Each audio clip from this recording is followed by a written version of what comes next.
Bom, pessoal, estou aqui então para gravar. Bom, pessoal, estou aqui para gravar a revisão de vocês da prova bimestral. Como sempre, eu vou dividir a revisão em três partes. Vou começar falando sobre a formação territorial do Brasil, que foi algo que caiu bastante na prova mensal. Então, na bimestral, a gente só vai retomar algumas coisas. Esses slides que eu estou mostrando aqui, quem me pediu, eu mandei. Se mais alguém quiser, é só mandar mensagem que eu envio lá no grupo, tá? Então, essa primeira parte do vídeo eu vou falar sobre essa questão da formação territorial. Se vocês quiserem se aprofundar, podem inclusive olhar a revisão para a prova mensal. Vou falar também, nesse primeiro vídeo, essa parte. No segundo vídeo, assim, é relevo e hidrografia, e o último vídeo eu vou deixar só para fatores climáticos, tá? Então, vamos começar aqui com a formação territorial do Brasil. Esses ciclos aqui, eles são fundamentais aqui. Como vocês podem ver, cada período está associado a um ciclo econômico diferente. Então, em cada período de formação do Brasil, a gente teve associado a produção de determinado produto agrícola, né? Então, para cada período, cada um desses produtos contribuiu para a expansão do nosso território.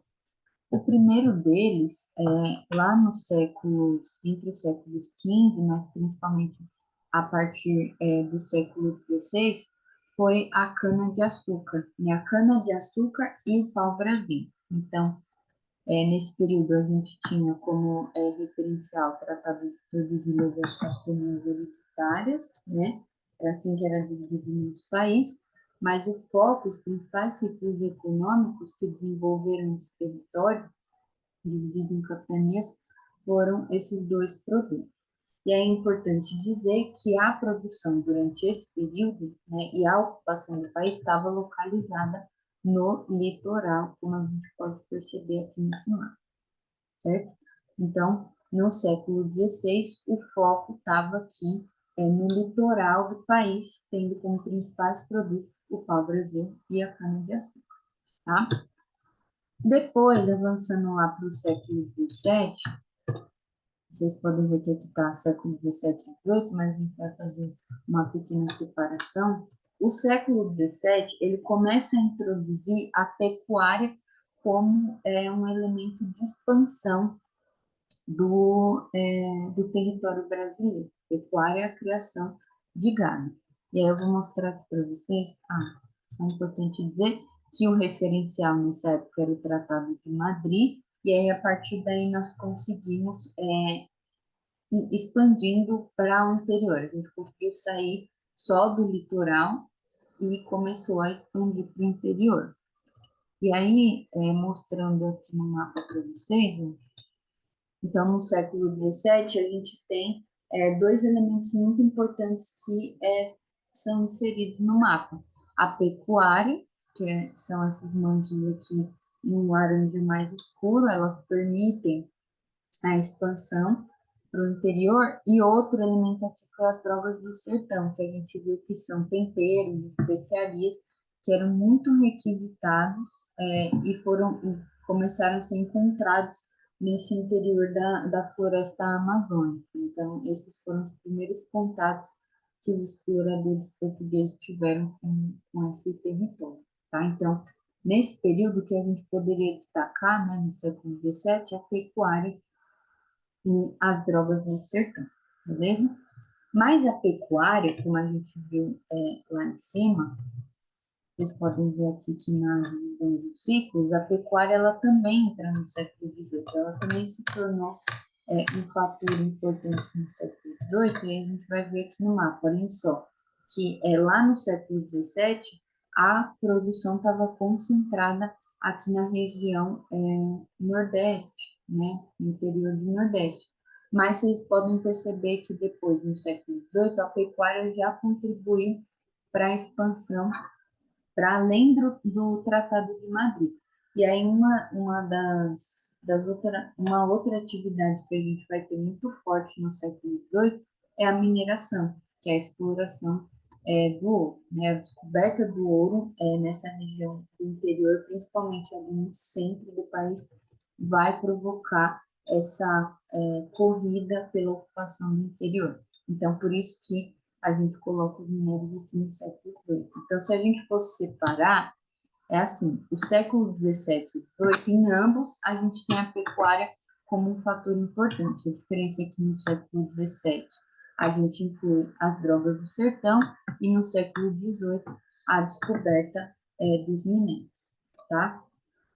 Aí aqui a referência voltando, então, é o Tratado de Madrid, tá? Depois a gente vai ter aqui no século XIX o café, né? O café ele foi fundamental aí para expansão, principalmente do interior, na região sudeste, tá?